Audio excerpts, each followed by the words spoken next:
ಕರ್ನಾಟಕ ಸರ್ಕಾರ ಜಿಲ್ಲಾ ಹಾಗೂ ತಾಲೂಕಾ ಪಂಚಾಯಿತಿ ಚನ್ನಗಿರಿ ಇವರ ಸಹಯೋಗದಲ್ಲಿ ಕಾರಿಗನೂರು ಗ್ರಾಮ ಪಂಚಾಯಿತಿಯಲ್ಲಿ ಸಿರಿಗನ್ನಡ ಸಂಜೀವಿನಿ ಒಕ್ಕೂಟದ ವಾರ್ಷಿಕ ಮಹಾಸಭೆ ಭವ್ಯವಾಗಿ ನಡೆಯಿತು. ಕಾರ್ಯಕ್ರಮದಲ್ಲಿ ಆರೋಗ್ಯ ಸಂವಾದ ನಡೆಸಿದ ಡಾಕ್ಟರ್ ಪ್ರೀತಿ ಮುಕ್ತೇನಹಳ್ಳಿ ಅವರು ಮಹಿಳೆಯರ ಆರೋಗ್ಯ ಸಮಸ್ಯೆಗಳಾದ ಮುಟ್ಟಿನ ದೋಷ, ಸ್ತನ ಕ್ಯಾನ್ಸರ್, ಗರ್ಭಕೋಶದ ಕ್ಯಾನ್ಸರ್, ಕಣ್ಣಿನ ದೋಷ, ಮೂಲವ್ಯಾಧಿ, ಬಾಣಂತಿಯರ ಹಾಗೂ ಮಕ್ಕಳ ಆರೈಕೆಯ ಕುರಿತು ಉಪಯುಕ್ತ ಮಾಹಿತಿಯನ್ನ ನೀಡಿದ್ದಾರೆ. ಪಿಡಿಒ ಸುಧಾಮಣಿ ಅವರು ಘನತ್ಯಾಜ್ಯ ನಿರ್ವಹಣೆ ಹಾಗೂ ಕಂದಾಯ ಕಟ್ಟುವ ಮಹತ್ವವನ್ನ ವಿವರಿಸಿದ್ದಾರೆ. ಹರೀಶ್ ಅವರು ಸಂಜೀವಿನಿ ಒಕ್ಕೂಟದ ಮೂಲಕ ಗ್ರಾಮೀಣ ಬಡ ಕುಟುಂಬಗಳ ಆರ್ಥಿಕವಾಗಿ ಬಲವಾಗುತ್ತಿವೆ ಎಂದು ಹೇಳಿದ್ದಾರೆ. ಎಚ್ ಚಂದ್ರಕಲಾ ಅವರು ನಮ್ಮ ಒಕ್ಕೂಟವು ಈಗಾಗಲೇ 1.30 ಕೋಟಿ ಬಂಡವಾಳ ಹೊಂದಿದ್ದು ಅನೇಕ ಮಹಿಳೆಯರು ಸ್ವ ಉದ್ಯೋಗ ಆರಂಭಿಸಿ ಸ್ವಾವಲಂಬಿಯಾಗಿ ಬದುಕುತ್ತಿದ್ದಾರೆ ಎಂದು ತಿಳಿಸಿದ್ದಾರೆ.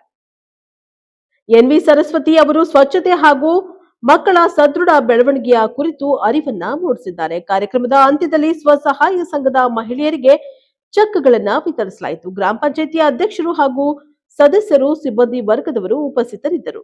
Bureau reporter Devaraj K Nellihanglu, Prajaprabha TV, Davanagere. ಸಿಗುತ್ತೆ, ಪ್ರೋಟೀನ್ ಸಿಗುತ್ತೆ, ಜೀರ್ಣಕ್ರಿಯೆನೂ ಚೆನ್ನಾಗುತ್ತೆ, ಮಲಬದ್ಧತೆ ಉಂಟಾಗೋದಿಲ್ಲ, ಮೋಷನ್ ಕ್ಲಿಯರ್ ಆಗುತ್ತೆ.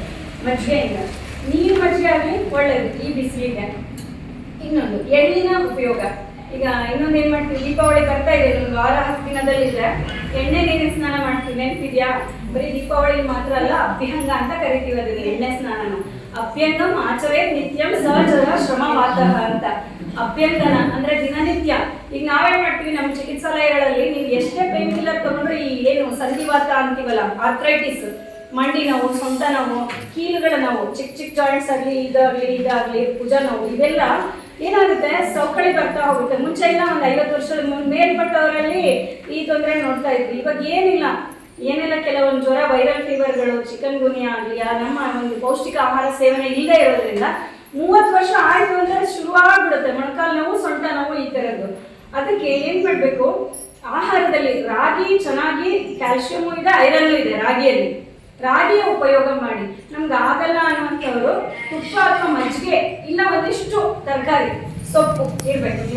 ಬುಧ ದ್ವಾರದ ಮೇಲೆ ಕೆಳಗಡೆ ಸೀಟ್ ಪೋರ್ಷನ್ ಮೇಲೆ ಮಗುದ್ ಭಾರ ಬೀಳೋದು. ಆವಾಗ ಬರೋ ಚಾನ್ಸಸ್ ತುಂಬಾ ಇರುತ್ತೆ. 7-8ನೇ ತಿಂಗಳ ನಂತರ ಆವಾಗ ಬರೋ ಚಾನ್ಸಸ್ ಬಹಳ ಇರುತ್ತೆ. ಅದಾದ್ಮೇಲೆ ಡೆಲಿವರಿ ಆದ ನಂತರ ಏನ್ ಮಾಡ್ತಾರೆ, ನಮ್ಮ ಅಜ್ಜಿಯರು, ಅಮ್ಮಂದ್ರು, ಅವ್ರು ಏನ್ ಮಾಡ್ತಾರೆ, ನೀರೇ ಕೊಡಲ್ಲ ಸರಿಯಾಗಿ. ಹೌದಾ? ಗಂಡು ಮಗು ಹೆಣ್ಣು ಇದು ಅಲ್ಲವೇ ಅಲ್ಲ, ನೀರು ಹೆಚ್ಚಾಗಿ ಅಂದ್ರೆ ಅವಳಿಗೆ ಎಷ್ಟು ಅವಶ್ಯಕತೆ ಇದೆ ಬಾಣಂತಿಗೆ ಅಷ್ಟು ನೀರನ್ನ ಕೊಡ್ಬೇಕು. ಜಸ್ಟ್ ನಾವು ಎಷ್ಟು ಬಿ ಕಾಂಪ್ಲೆಕ್ಸ್ ತಗೊಂಡ್ರು, ಎಷ್ಟು ಇದು ಏನೋ ವಿಟಮಿನ್ ಸಿ ಮಾತ್ರೆಗಳೆಲ್ಲ ಬರ್ತವೆ, ಏನ್ ತಗೊಂಡ್ರು ಹೋಗ್ಲಿಲ್ಲ. ಮೊನ್ನೆ ಈಗ ಒಂದು 2 ತಿಂಗಳ ಹಿಂದೆ ಜುಲೈಯಲ್ಲಿ ಒಂದೇ ದಿನಕ್ಕೆ ಒಂದು 60-70% ಸರಿ ಹೋಯ್ತು. ಇನ್ನೊಂದು ನೈಟ್ ಹಚ್ಕೊಂಡು ಮಲಗಿದ ಸಂಪೂರ್ಣ ವಾಸಿ ಆಯ್ತು. ಅಷ್ಟು ಚೆನ್ನಾಗಿದಾವೆ ನಮ್ಮಲ್ಲಿ. ಇನ್ನೊಂದಂದ್ರೆ ಮೂಲವ್ಯಾಧಿ. ಎಲ್ಲರೂ ತಪ್ಪು ತಿಳ್ಕೊಂಡಿರೋದು ಏನಪ್ಪಾ ಅಂತಂದ್ರೆ, ಮೂಲವ್ಯಾಧಿ ಬಂದ್ರೆ ಇನ್ನೇನಪ್ಪ ಬಹಳ ಕಷ್ಟ, ನಮ್ಗೆ ಆಪರೇಷನ್ನೇ ಆಗ್ಬೇಕು ಅಂತ. ಹಂಗೇನೂ ಇಲ್ಲ. ಮೂಲವ್ಯಾಧಿಗೆ ನಾನು ಹೇಳ್ದಂಗೆ ಆಹಾರ, ಮೇಯ್ನಾಗಿ ನಮ್ಮ ಆಹಾರ ಕ್ರಮನ. ಊಟ ಬಲ್ಲವನಿಗೆ ರೋಗವಿಲ್ಲ, ಮಾತು ಬಲ್ಲವನಿಗೆ ಜಗಳವಿಲ್ಲ, ಗಾದೆ ಮಾತಿನಂತೆ. ನೀವು ಏನ್ ಮಾಡ್ಬೇಕಂದ್ರೆ, ಊಟದಲ್ಲಿ ಫೈಬರ್ ಅಂಶ ಅಂದ್ರೆ ಹಸಿದಾದ ವಸ್ತುಗಳು, ಕ್ಯಾರೆಟ್ ತುರಿ ಆಗಲಿ, ಸೌತೆಕಾಯಿ ಆಗಲಿ, ಮೂಲಂಗಿ ತುರಿ ಆಗಲಿ, ಮೆಂತ್ಯ ಸೊಪ್ಪು, ಮಜ್ಜಿಗೆ, ನಿಂಬೆ ಹುಳಿ, ನೀರು ಹೆಚ್ಚಾಗಿ ಕುಡಿ. ಇವನ್ನ ಫಾಲೋ ಮಾಡೋದ್ರಿಂದ ಮೂಲವ್ಯಾಧಿನ ತಡೆಗಟ್ಟಬಹುದು, ಬಂದಿರೋದನ್ನು ಬೇಗ ಗುಣ ಮಾಡ್ಕೋಬಹುದು. ಹಾಗೆ ನಮ್ಮಲ್ಲಿ ಕೆಲವೊಂದು ಔಷಧಿಗಳನ್ನು ಕೊಡ್ತೀವಿ. ಆಲ್ ಆಫ್ ಎ ಸಡನ್ ಎಲ್ಲ ಮೂಲವ್ಯಾಧಿ ಒಂದೇ ನಮೂನೆ ಇರಲ್ಲ, ಅದರಲ್ಲಿ ಸಾಕಷ್ಟು ವಿಧ ಇರುತ್ತೆ. ಆಮೇಲೆ ಪ್ರತಿಯೊಬ್ರು ಮನುಷ್ಯರಾದ್ಮೇಲೆ ಮೂಲವ್ಯಾಧಿ ಅನ್ನೋದನ್ನ ಪ್ಲಾಸ್ಟಿಕ್ ಹೊಗೆಯಿಂದ, ಪ್ಲಾಸ್ಟಿಕ್ ಸುಡೋವರೆಗೆ ಅಲ್ಲೇ ಅಲ್ಲ, ನಾವೇನೀಗ ಪೇಪರ್ ಪ್ಲೇಟ್, ಪೇಪರ್ ಕಪ್ಪು ಯೂಸ್ ಮಾಡ್ತೀವಿ, ತೆಳುವಾದ ಪ್ಲಾಸ್ಟಿಕ್ ಕೋಟಿಂಗ್ ಇದೆ ಅದರಲ್ಲಿ. ಪ್ಲಾಸ್ಟಿಕ್ ಕಪ್ಗಳು ಸುಮ್ಮನೆ ನೀರು, ಟೀ, ಕಾಫಿನ ಹಂಗೆ ಹಿಡಿಯಲ್ಲ. ಯಾಕೆ ನೆನೆಯಲ್ಲ? ತೆಳುವಾದ ಪ್ಲಾಸ್ಟಿಕ್ ಕವರಿಂಗ್ ಇದೆ ಅದರಲ್ಲಿ, ಅದು ಅತಿಯಾದ ಅಪಾಯಕಾರಿ. ಈಗಿನ ಕವರ್ಗಳು ಸ್ವಲ್ಪ ಬಳಕೆ ಕಡಿಮೆ ಆಗಿದೆ, ಕವರ್ಗಳು ಕೊಡೋದು ಕಡಿಮೆ ಆಗಿದೆ, ಜೊತೆಗೆ ಬದಲಾವಣೆ ಆಗಿದೆ. ಕವರಲ್ಲಿ ನೋಡ್ರಿ ಬಹಳ ಬಳಕೆ ಬರಲ್ಲ, ಹಿಂಜಿದ್ರೆ ಸಾಕು ಒಂಥರ ಎಕ್ಸ್ಪ್ಯಾಂಡ್ ಆಗುತ್ತೆ.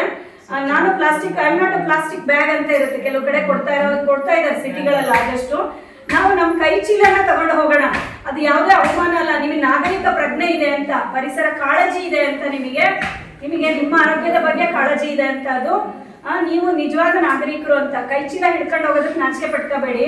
ಆಮೇಲೆ ಪ್ಲಾಸ್ಟಿಕ್ ಬಳಸಲೇಬೇಕಾಗತ್ತೆ, ಬರುತ್ತೆ ಕೆಲವೊಂದು ಪ್ಯಾಕ್ಗಳು ಬರುತ್ತೆ. ಈ ಬಿಸ್ಕೆಟ್ ಕವರ್ಗಳು ಬೈಕಲ್ಲೋ ಕಾರಲ್ಲೋ ಮಕ್ಕಳು ತಿಂತಾರೆ, ನಿಮ್ಗೆ ದೂರ ಹಾಕ್ಬಿಡೋದು ಕಿಟಕಿಲಿ. ಇದು ಮಾಡಬೇಡಿ. ಆದಷ್ಟು ನಾವು ಪ್ರತಿಯೊಬ್ಬರು ಮಾಡಿದಾಗ ನಮ್ಮ ಒಬ್ಬರಿಂದ, ನಮ್ಮ ಕುಟುಂಬದಿಂದ, ನಮ್ಮ ಗ್ರಾಮದಿಂದ ನಮ್ಮ ದೇಶ ಸ್ವಚ್ಛ ಭಾರತ ಆಗುತ್ತೆ. ಕ್ಯಾನ್ಸರ್ ವಿರೋಧಿ, ಅದು ಸ್ತನ ಕ್ಯಾನ್ಸರ್ ವಿರೋಧಿ ಮಾಸಾಚರಣೆ ಅಂತ ಇದು ತಿಳ್ಕೊಬೇಕು, ಅರ್ಥ ಆಗಲ್ಲ, ಅದನ್ನ ಹೇಳ್ಕೊಳಕ್ಕಾಗಲ್ಲ. ಅಯ್ಯೋ ದೇವ್ರೆ, ಇದೊಳ್ಳೆ ಕಥೆ ಆಯ್ತಲ್ಲ, ಅದು ಎಲ್ಲರಿಗೂ ಬರುವಂಥದ್ದೇ ಕಾಯಿಲೆ. ಫಸ್ಟ್ ಮಲಬದ್ಧತೆ ಅದೇ ರೀತಿ ನೋಡ್ಕೋಬೇಕು ನಾವು. ಹಾಗೇನೆ ಏನಂದ್ರೆ ಈಗ ಈ ವಿಷಯಕ್ಕೆ ಬರೋಣ. ಕ್ಯಾನ್ಸರ್ ವಿರೋಧಿ ಮಾಸ ಅಕ್ಟೋಬರ್ ಅಂತ ಹೇಳಿದೆ. ಆ ಹೆಣ್ಮಕ್ಳಲ್ಲಿ ಒಂದು ಏನು ಮುಟ್ಟು ಆಗ್ತಾ ಇರುವಂತ ಸಂದರ್ಭದಲ್ಲಿ ಒಂದು 35ರಿಂದ 45 ವರ್ಷ ಮುಟ್ಟು ನಿಲ್ಲೋ ಹಂತಕ್ಕೆ ಬರುವಂತ ಸಂದರ್ಭದಲ್ಲಿ ಏನಾಗುತ್ತೆ, ಸ್ತನದಲ್ಲಿ ಎದೆಯಲ್ಲಿ ಗಂಟುಗಳು ಕಾಣಿಸ್ಕೊಳ್ಳುತ್ತೆ.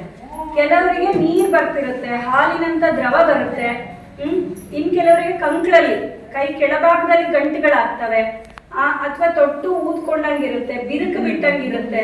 ಈ ಎಲ್ಲ ಲಕ್ಷಣಗಳಿದ್ರೆ ಆದಷ್ಟು ನೀವು ನಿಮ್ಮ ಹತ್ತಿರದ ಆಸ್ಪತ್ರೆಗೆ ಅಥವಾ ಫಸ್ಟ್ ಸಿಸ್ಟರ್ ಹತ್ರ ಆಗಲಿ ತೋರಿಸಿ, ಅಥವಾ ಆರೋಗ್ಯ ಇವರು ಆಶಾ ವರ್ಕರ್ಸ್ ಹತ್ರ ಹೇಳ್ಬಿಟ್ಟು ಒಂದು ಒಳ್ಳೆ ಹಾಸ್ಪಿಟಲಿಗೆ ಹತ್ತಿರದಲ್ಲಿರೋ ಪ್ರಾಥಮಿಕ ಆರೋಗ್ಯ ಕೇಂದ್ರಕ್ಕಾಗಲಿ ಜಿಲ್ಲಾ ಆಸ್ಪತ್ರೆಗಾಗಲಿ ಹೋಗಿ ನಮ್ಮ ಗೈನಕಾಲಜಿಸ್ಟ್ ಸ್ತ್ರೀ ರೋಗ ತಜ್ಞರನ್ನ ನೋಡೋದು ಒಳ್ಳೆಯದು. ನೀವು ಫಸ್ಟ್ ಟೆಸ್ಟ್ ಮಾಡ್ಕೋಬೇಕು, ಗಂಟಿದೆ ಅಂತ ಮಾಡ್ಕೊಂಡ್ರೆ ಸ್ನಾನ ಮಾಡುವಾಗ 2 ಬೆರಳಿಂದ ಮುಟ್ಟು ನೋಡ್ಕೊಂಡ್ರೆ ಯಾವುದೇ ಗಂಟಿರೋದು ಗೊತ್ತಾಗತ್ತೆ. ತಕ್ಷಣ ಗಾಬರಿ ಆಗೋದೇನಿಲ್ಲ. ಬಹಳಷ್ಟು ಗಂಟುಗಳು ಇರ್ತವೆ, ಎಲ್ಲವೂ ಕ್ಯಾನ್ಸರ್ ಅಲ್ಲ. ಆಗೋ ಗಂಟುಗಳೆಲ್ಲ ಕ್ಯಾನ್ಸರ್ ಅಲ್ಲ. ಅದನ್ನ ಯಾರು ನಾವೇ ಗೊತ್ತಾಗಲ್ಲ, ನಾವೇ ಪತ್ತೆ ಹಚ್ಕೊಳಕ್ಕಾಗಲ್ಲ. ಇದಕ್ಕೆ ಏನ್ ಮಾಡ್ಬೇಕು ಅಂದ್ರೆ ತಜ್ಞ ವೈದ್ಯರಲ್ಲಿ ಹೋದಾಗ ಪರೀಕ್ಷೆ ಮಾಡಿ ನೋಡ್ತಾರೆ, ಒಂದು ಸ್ಕ್ಯಾನಿಂಗ್ ಬರ್ಕೊಡ್ತಾರೆ. ಸ್ಕ್ಯಾನಿಂಗ್ ಮಾಡಿಸಿದಾಗ ಗೊತ್ತಾಗುತ್ತೆ. ಕೆಲವರಿಗೆ ಮುಟ್ಟನಿಲ್ಲ ಸಂದರ್ಭದಲ್ಲಿ ಹಾರ್ಮೋನ್ ಅಂತ ಹೇಳ್ತೀವಲ್ಲ, ಈ ಹಾರ್ಮೋನ್ ವ್ಯತ್ಯಾಸಗಳು ಇಂಬ್ಯಾಲೆನ್ಸ್ ಆಗಿ ಕೆಲವು ಗಂಟುಗಳಾಗಿರುತ್ತೆ. ಅದಕ್ಕೆ ಇದು ಏನು ಅಪಾಯವಾದ ಗಂಟು ಹೌದೋ ಅಲ್ವೋ, ಕ್ಯಾನ್ಸರ್ ಹೌದೋ ಅಲ್ವೋ ಅಂತ ಅವ್ರು ಕಂಡುಹಿಡಿತಾರೆ. ಆಮೇಲೆ ಯಾವುದೇ ಕ್ಯಾನ್ಸರ್ ಆಗಲಿ ಅರ್ಲಿ ಸ್ಟೇಜಸ್ ಅಲ್ಲಿ, ಬಿಗಿನಿಂಗ್ ಅಲ್ಲಿ, ಫಸ್ಟ್ ಸೆಕೆಂಡ್ ಸ್ಟೇಜ್ ಅಲ್ಲಿ ಸಂಪೂರ್ಣ ಗುಣ ಆಗುತ್ತೆ. ಅದಕ್ಕೆ ಯಾವುದಕ್ಕೆ ಆಗಲಿ ಮೊದಲು ಅರ್ಲಿ ಡಿಟೆಕ್ಷನ್ ಅಂದ್ರೆ ಮೊದಲು ಪತ್ತೆ ಹಚ್ಚೋದೇನಿದೆ ಅದು ತುಂಬಾ ಮುಖ್ಯ. ಹಾಗಾಗಿ ನಾಚಿಕೆ ಪಟ್ಕೊಳ್ಳೋದಲ್ಲೇ ಸಿಸ್ಟರ್ಗಳು ಇರ್ತಾರೆ, ಅವ್ರ ಮುಖಾಂತರ ಹೋಗ್ಬೋದು, ಗೈನಕಾಲಜಿಸ್ಟ್ಗಳ ಹತ್ರ ಹೋಗ್ಬೋದು. ನಿಮ್ಮೂರಲ್ಲೇ ಆರೋಗ್ಯ ಸಿಸ್ಟರ್ಸ್ ಇರ್ತಾರೆ, ಅಥವಾ ನಮ್ಮಲ್ಲಿ ಬರ್ಬಹುದು. ಇಲ್ಲಿ ಗದರ್ನಹಳ್ಳಿನೂ ಮೇಡಮ್ ಇದ್ದಾರೆ, ಶಾಲಿನಿ ಮೇಡಮ್ ಅಂತ ಇದ್ದಾರೆ, ಅವರಲ್ಲಿಗಾದ್ರೂ ಹೋಗ್ಬೋದು. ಹೋಗಿ ತೋರಿಸ್ಕೊಂಡು ಇದೆಯಾ, ಅವರು ನಂತರ ಎಲ್ಲಿ ಹೋಗ್ಬೇಕಂತ ಸೂಚಿಸ್ತಾರೆ ನಿಮಗೆ. ಅಲ್ಲಿ ಹೋದಾಗ ಅವ್ರೇನ್ ಮಾಡ್ತಾರೆ, ಅದು ಸ್ಕ್ಯಾನಿಂಗ್ ಮಾಡ್ಸಕ್ ಹೇಳ್ತಾರೆ, ಅಥವಾ ಒಂದು 5 ನೀಡಲಿಂದ ಬಯಾಪ್ಸಿ ತೆಗೆದು ನೋಡ್ತಾರೆ. 5 ನೀಡಲ್ ಅಂತ FNAC ಅಂತ ಒಂದು ತುಂಬಾ ತೆಳುವಾದ ಸೂಕ್ಷ್ಮವಾದ ಸೂಜಿಯಿಂದ ಆ ಗಂಟಿನ ಅಂಗಾಂಶನ ತೆಗೆದ್ಬಿಟ್ಟು ಅದನ್ನ ಪ್ರಯೋಗಾಲಯಕ್ಕೆ ಕಳಿಸ್ತಾರೆ. ಹಾಗಾಗಿ ಈಗ ಬ್ರೆಸ್ಟ್ ಕ್ಯಾನ್ಸರ್ ಅನ್ನುವಂಥದ್ದು ತುಂಬಾನೇ ನಮ್ಮ ದೇಶದಲ್ಲಿ ಬೆಳೀತಾ ಇರುವಂತಹ ಇದು. ಆದಷ್ಟು ಇದ್ರ ಬಗ್ಗೆ ನೀವು ಅರಿವು ಮೂಡಿಸ್ಕೊಂಡು, ಈಗ ಬಂದಿರೋರು ಇಷ್ಟೇ ಜನ ಅಲ್ಲ, ನಿಮ್ಮ ಸ್ನೇಹಿತರಿಗೆ, ನಿಮ್ಮ ಅಕ್ಕ ತಂಗಿಯರಿಗೆ, ನಿಮ್ಮ ಅತ್ತಿಗೆ, ಯಾರಿಗೆ ಆಗಲಿ ನೀವು ಅವ್ರಿಗೂ ತಿಳಿಸಿ, ಇದ್ರ ಬಗ್ಗೆ ಅರಿವು ಮೂಡಿಸಿ.